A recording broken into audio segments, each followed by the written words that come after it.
Selamat malam, Ibu Bapak, Saudara-saudari yang kasih Tuhan.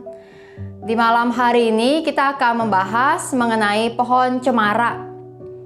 Apakah pohon cemara ada di dalam Alkitab? Ada.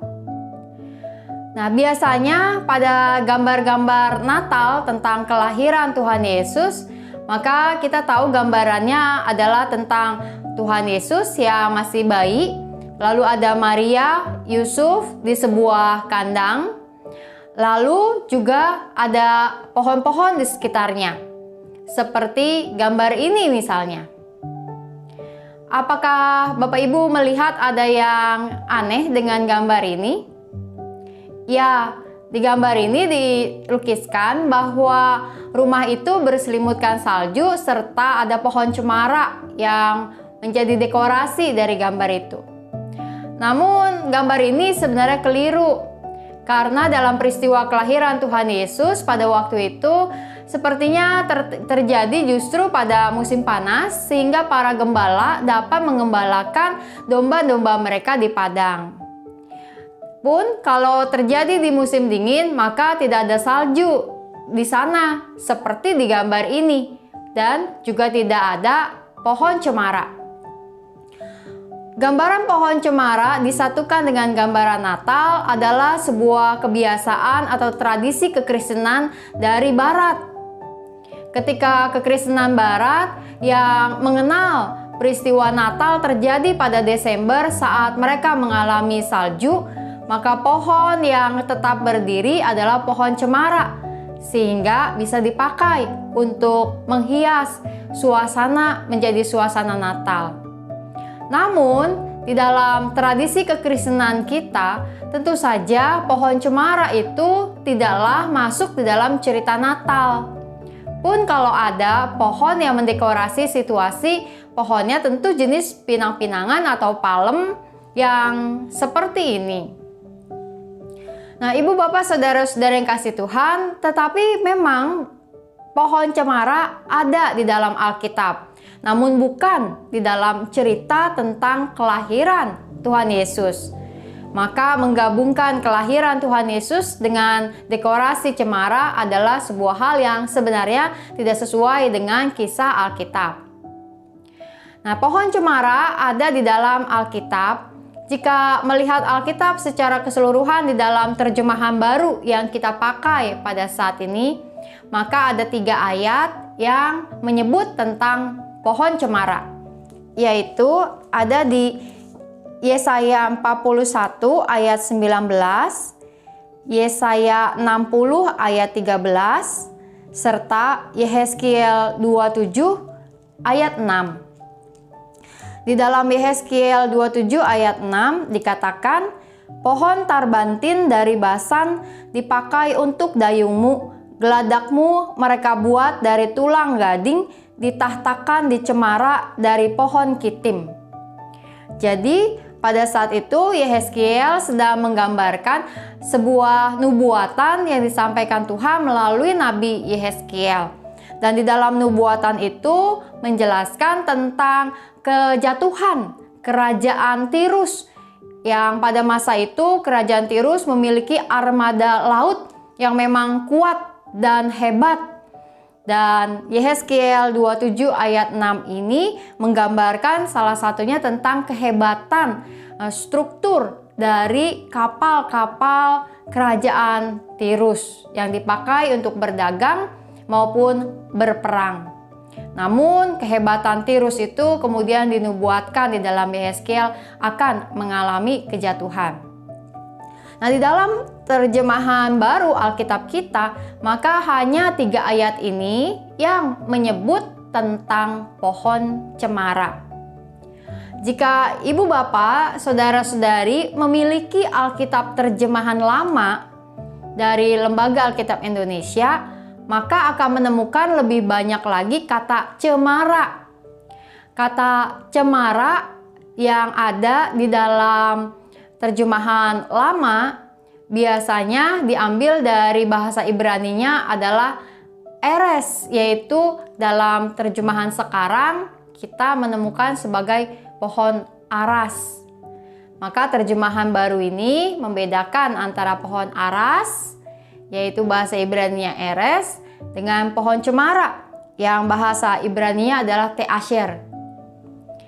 Nah, oleh karena itu, Ibu Bapak Saudara-saudari, semoga kita memiliki pengetahuan yang bertambah atau kembali diingatkan tentang keberadaan pohon cemara di dalam Alkitab.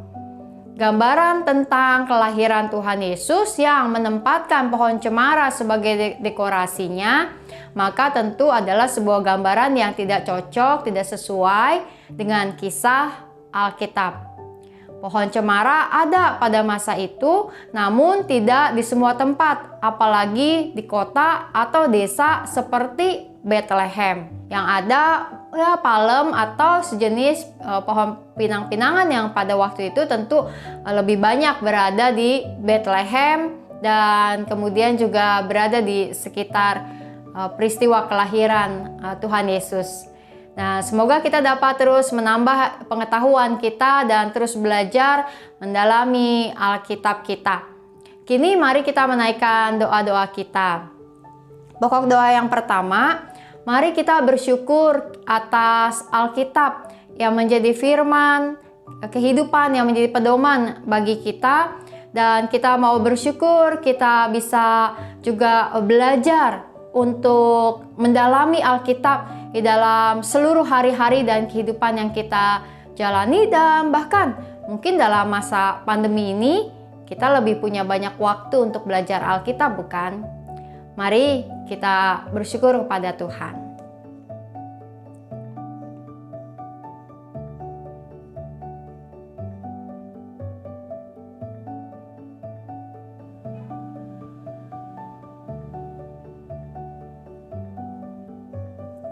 Untuk pokok doa yang kedua, mari kita berdoa agar setiap kita memiliki ketekunan mempelajari Alkitab dalam PA atau juga anak-anak di dalam pelajaran agama di sekolah. Kiranya bukan sekedar menjadi tugas-tugas sekolah, namun pelajaran agama bisa memang membuka wawasan, menambah pengetahuan, dan memperdalam penghayatan setiap anak-anak ketika belajar Alkitab. Mari kita berdoa.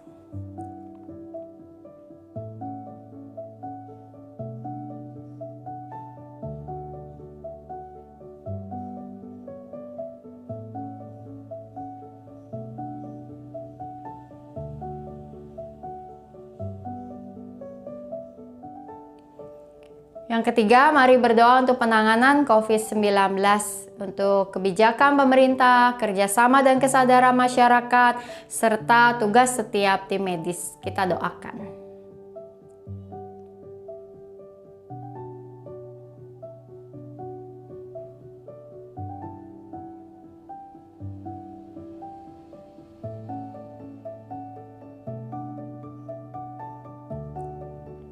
Mari kita berdoa.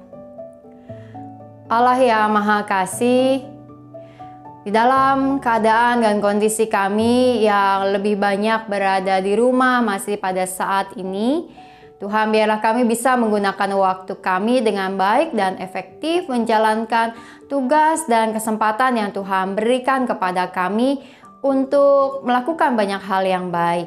Dan biarlah kami juga menggunakan waktu kami untuk belajar dan mendalami Alkitab dengan lebih lagi, sehingga kami dapat menghayati kehidupan kami, menemukan hal-hal yang menarik dari Alkitab, dan bahkan dapat terus dibentuk dan diajar, ditegur oleh firman Tuhan.